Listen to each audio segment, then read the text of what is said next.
Eh bien bonjour à tous les amis, j'espère que vous allez bien. Écoutez, pour moi ça va plutôt nickel et on se retrouve aujourd'hui pour une nouvelle vidéo, mais cette fois-ci c'est une vidéo un peu spéciale. En ce vendredi, heure de sortie de la vidéo qui serait donc le 24 janvier 2020 à 19h, je vais vous proposer un petit moment de détente avant ce week-end. Et je vais vous proposer un petit moment de lecture. Lecture d'un texte fait par TheCroqueMonsieur78 #lefisc, qui m'a gentiment envoyé et m'a gentiment autorisé à le lire. Voyez-vous, le titre de son histoire s'appelle Le Marcheur onirique et ça commence maintenant. Prologue. Il existe des secrets qui, pour le bien de tous, doivent rester au stade de mensonge. L'histoire de cette ville, un peu de gens la connaissent et un nombre encore plus restreint l'accepte. Liesplink, ville moderne et attractive, est une ville miraculée. Sous le joug des forces allemandes il y a 85 ans, elle est aujourd'hui le moteur économique des territoires libérés rendus à la France et le symbole d'une entente entre deux anciens rivaux. Bénéficiant d'une structure riche et solide, les fondations sont, elles, bien moins radieuses. À l'origine, carrière de pierre où étaient envoyés forçats et condamnés en tout genre, le lieu a très vite été surnommé la plaine des damnés. Les légendes racontent que les conditions étaient si terribles que peu de personnes en revenaient entières. Famine, maladie, torture, pratiques plus occultes. Les causes de mort étaient toutes aussi diverses que l'imagination de l'homme pouvait l'être. Très vite, la mort prit le dessus sur la vie, la cendre avait remplacé la terre, le sang avait remplacé l'eau et les ossements avaient remplacé les pierres. Une simple clairière était devenue en quelques années un sanctuaire de la violence et de la peine. On raconte que des vivants, ne se sentant plus chez eux, ont décidé d'abandonner cet endroit à son triste sort. Cet immense territoire figurait comme une exception. Ni rien, ni personne ne s'y aventurait, pas même les animaux. Des écrits mentionnent que les oiseaux migrateurs ne survolaient même plus cette zone, tandis que d'autres expliquent que les sangliers, chassés durant les rafles, s'arrêtaient toujours à l'entrée de la clairière. Ce n'est que lors de la révolution industrielle, par rêve de richesse, l'homme a bravé cette zone mortuaire. Le nouveau système productif ne sera cependant pas exempt de souffrance et, comme pour la première exploitation, le résultat sera le même. Les travailleurs s'effondreront les uns après les autres et la fatigue, il sera alors décidé de ne plus retourner sur ces terres, considérée comme maudite par les religieux de l'époque. Pour une raison évidente, cet endroit était trouvé pour la réalisation des actes funestes et morbides lors de l'annexion dès 1943. Dieu seul sait ce qu'ont renfermé les bunkers du Reich, l'imaginaire collectif ne pouvant que cauchemarder sur des expérimentations et interrogations qui ont dû s'y dérouler. Ainsi, les légendes se sont écrites depuis la nuit des temps. Ces terres apparaissent comme l'enfer sur terre, deviendront à la réconciliation un symbole de la volonté de s'unir pour construire un meilleur monde. Sur ces fondations s'érigera Liesplink. Malheureusement, l'apparat ne suffit pas à cicatriser les plaies de l'invisible, la voix des souffrants ne sera jamais bâillonnée, l'histoire est déjà écrite.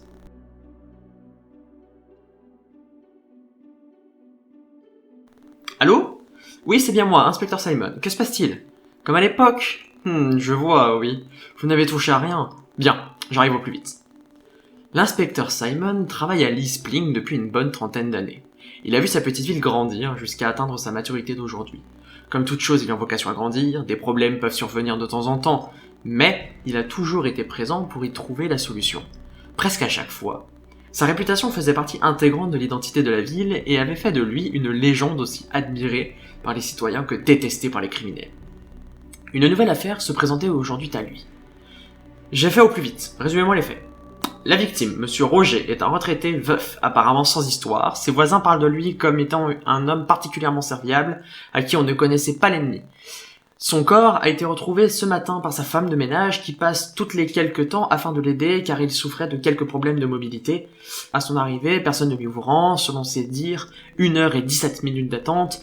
Elle a décidé d'appeler les pompiers pour s'assurer que tout allait bien. C'est le caporal-chef David qui a procédé à l'opération et qui est le premier à avoir trouvé la dépouille de Monsieur Roger dans son lit. Vous souhaitez la voir ? Bien entendu, Liana. Simon avait déjà commencé à analyser ce qui se présentait à lui.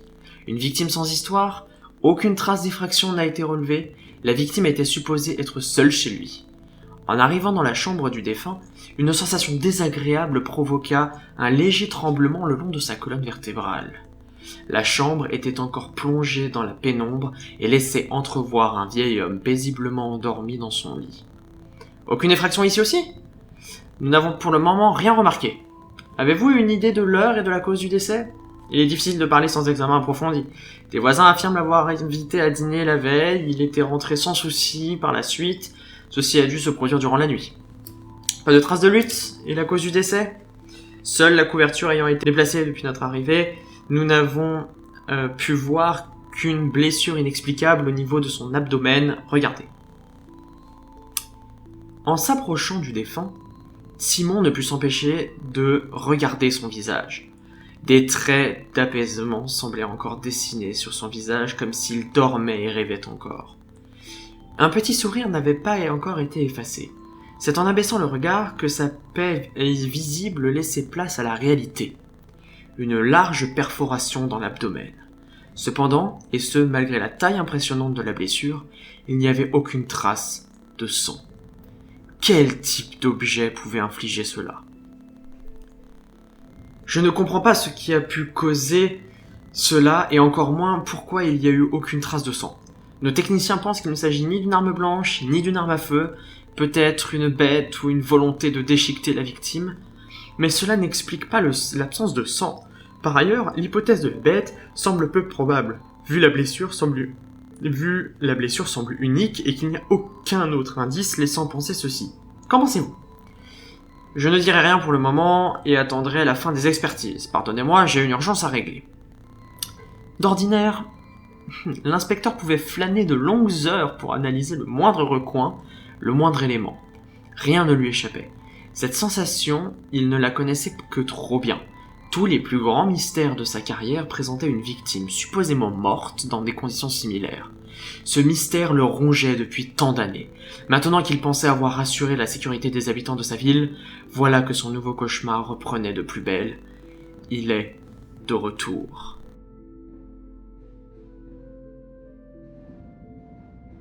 Chaque soir, après s'être battu dans les transports entre 2 ou 3 grèves, Christophe avait enfin un moment à lui. Une journée entière à plonger la tête dans les tableaux et chiffres est peu stimulante sur le plan physique, alors quoi de mieux qu'un petit footing en fin de soirée. La mère de Lee Splink a fait énormément d'efforts pour rendre sa ville plus agréable à vivre, notamment avec une multiplication des espaces verts, des plantations en tout genre et diverses pistes convenant aux cyclistes ou aux piétons. Somme toute, c'est avec une relative bonne humeur que Christophe débuta sa course. Il était 21h14. En pleine semaine, le parc était quasiment vide, cela ne déplaisait pas le coureur, l'odeur des fleurs récemment plantées montait aux narines de Christophe, la course était agréable jusqu'au moment où l'odeur s'estompa brusquement, laissant place à quelque chose de bien plus désagréable. Christophe ralentit le pas. Des égouts ? Non, le réseau ne passait pas par ici. Il regarda attentivement le chemin, puis sur la pelouse, mais rien de visible ne s'y trouvait. Son regard se porta alors sur une série de larges buissons. L'odeur s'intensifiait au fur et à mesure qu'il s'en approchait. Un frisson le parcourut, il ne voulut pas le croire à ce qui risquait de se produire. Il commença à écarter les branches jusqu'à l'odeur devint insupportable. Il retint sa respiration et avança encore un peu. « Respirez, monsieur. Dites-moi ce qui s'est passé. » Je faisais mon jogging quotidien. Tout allait pour le mieux jusqu'à cette odeur. Je me suis demandé ce que c'était. Alors j'ai commencé à vérifier aux alentours et puis j'ai vu ceci. Je vous ai immédiatement appelé. C'est ignoble. Laissez-moi un instant. Christophe s'éloigna un instant. Cela ressemble étrangement au cas de Monsieur Robert. Vous savez à quoi on a affaire cette fois-ci ? Non, inspecteur. Il s'agit d'un sans-abri qui n'avait ni visiblement pas de papier sur lui. Peut-être lui a-t-on été volé. La mort semble être la même que Monsieur Robert. Lui aussi était paisiblement allongé sur un matelas de fortune. La blessure est la même et le sang absent. C'est ce que je craignais. Existe-t-il un lien entre les victimes ? Il faudrait aussi vérifier avec l'ensemble des morts non expliquées durant ces dernières années. Prenez en charge le jogger, je vais aussi faire des recherches de mon côté. Simon s'éloignait de la scène de crime, la tête remplie de tout ce qui s'était produit depuis son entrée en service. Personne jusqu'à maintenant n'avait été en mesure de comprendre ce qui se passait, et tout le monde espérait que cela se soit arrêté. Depuis tant de temps, un tueur rôdait peut-être dans cette ville aux côtés des habitants. Peut-être même était-il ce soir. L'inspecteur prit une grande inspiration. Il ne fallait pas commencer à s'égarer dans la paranoïa. On finirait par lui mettre la main dessus, tôt ou tard.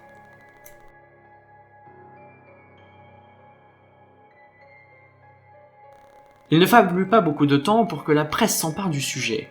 Au petit matin, les deux affaires faisaient les gros titres, les journaux informatifs et celui des vautours qui n'attendaient que ce type de fait divers pour changer du sujet météo ou de la hausse des prix de l'essence. Au moins, tout le monde n'est pas perdant dans ces situations. Simon s'empara du premier journal à disposition. Les titres alarmistes n'avaient malheureusement jamais été si proches de la réalité. Tout traitait d'un prétendu tueur en série et les anciens titres refaisaient surface. Moins d'une journée après, tout le monde commençait déjà à remplir des sondages sur la sécurité de la ville, les erreurs du maire qui préfère planter des arbres, à la sécurité des citoyens et bien d'autres sujets intéressants. Évidemment, les 3/4 de la population affirmaient avoir remarqué des événements étranges précédant les macabres découvertes. En bref, l'encre coulait presque autant que le sang à Alice Plink. Les premiers résultats des autorités étaient tombés. Monsieur Robert était mort dans son sommeil la nuit précédant sa découverte. Les légistes ont noté un impact inexplicable au cerveau sans toutefois remarquer de blessure au crâne. Concernant le sans-abri, lui aussi semblait avoir perdu la vie au cours de son sommeil. La blessure à son abdomen et à son cerveau étaient exactement les mêmes. La cause de ces blessures restait cependant une inconnue totale. Seules les recherches plus poussées pourraient éclaircir l'enquête. « Vous allez bien, monsieur ? Oh, Liana, je ne m'attendais pas à vous voir ici. On a tous remarqué que vous aviez changé vos habitudes et que vous n'étiez pas sorti de votre bureau. C'est ces affaires qui font tourner la tête ? Tant de questions et si peu de réponses. Combien de victimes avons-nous trouvées durant ces années et combien nous sont encore cachées ? On finira par résoudre cette affaire, rassurez-vous. On est doué pour cela, dit-elle en souriant. Connaissez-vous cette ville ? Pardon ? Depuis combien de temps êtes-vous ici ? L'avez-vous vu grandir ? Je suis ici depuis 4 ou 5 ans, il me semble. Pourquoi ? Pour savoir. Je suis attaché à cet endroit depuis des dizaines d'années et je souffre lorsque cette ville souffre. C'est stupide, je le sais, je veux protéger ses habitants. Mais non, il n'y a rien de stupide ici. Vous êtes quelqu'un de bien, un héros, et c'est pour cela qu'on vous aime. Tenez bon, j'ai affaire, pardonnez-moi, je dois devoir partir si brusquement. À bientôt. Simon la regardait partir du bureau. Lorsque la porte claqua, celui fit tourner son siège en direction de la fenêtre avant de se perdre dans un ciel nuageux. On est doué pour cela. D'un certain point de vue, elle a raison. Une nouvelle page, cette histoire est écrite. Cette usuelle encre sanguine. Le style d'écriture a peut-être changé, mais le dénouement reste le même. Il détourna son regard vers un livre épais qui se distinguait par son ancienne couverture. On pouvait lire histoires et légendes locales. Il soupira avant de se lever en direction de la porte.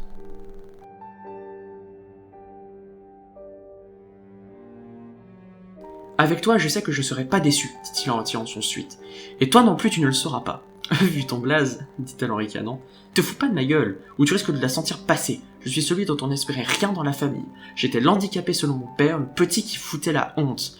Et puis bon, Betty c'est quoi ? Un nom de chienne ? Je pensais plutôt à autre chose. Tu sais, la mine. Quoi ? La mine sauteuse. Réfléchis un peu, ça saute, puis au final, ça explose. Tu t'amuses bien, visiblement. Le choix ? Aucun.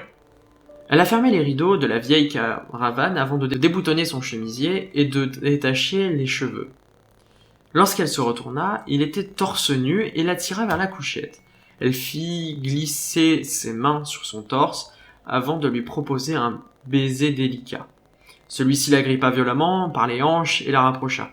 « Tu fous quoi dans ce coin paumé ? Je veux dire, quelqu'un comme toi dans ce trou. Quelqu'un comme moi, je n'ai rien de spécial à part attirer des gens qui veulent à tout prix me plaquer sur la table pour me faire crier. Ce que tu as entre les mains, c'est tout ce que j'ai. Tu devrais venir, surtout avec l'autre fils de pute qui rôde dans ce bled. » Elle lui détacha la ceinture et dégrafa son soutif avant de se laisser rouler sur le lit en se cachant malicieusement sous un vieux coussin. « Je pourrais venir, mais je ne connais que trop bien ce qui risque de se passer. Quoi? L'endroit où tu traînes n'est pas le seul tu n'es pas le seul à y vivre. Je me sens plus en sécurité ici. Il agrippa ses jambes pour lui rapprocher et de lui avant de maintenir ses 2 bras sur le matelas. Celui-ci résista, mais il était plus fort. Elle rougit et s'abandonna à lui. « Tu as gagné, murmura-t-elle. Comme souvent, ajouta-t-elle en souriant. Comme d'hab, plutôt. Comme eux, souffla-t-elle. Qui ça? Ceux qui considèrent l'autre comme un objet pour se vider, ceux qui oublient que l'autre a un cœur qui bat. Qui fait ça? Ils ont foutu quoi? Que j'aille les buter. Les caves. Mais c'est terminé maintenant. Elle lui rattrapa la main et la plaça entre ses jambes, et elle lui sourit timidement. Je sais que c'est toi, le client, mais tu pourrais m'offrir quelque chose, juste une fois. Tu veux quoi? Fais-moi rêver. Juste une nuit, sans cauchemar ni souffrance. L'heure avait tourné, et tandis qu'El Pequeño déposait l'argent sur la table, il s'exprima. J'espère t'avoir éclairé au moins un peu ta nuit. Je vais devoir partir, un client m'attend. J'espère quand même que tu changeras et que tu resteras pas ici.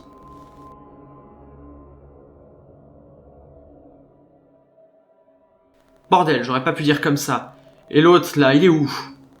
Il regarda son portable, 3h28. Le client devait venir à 3h30.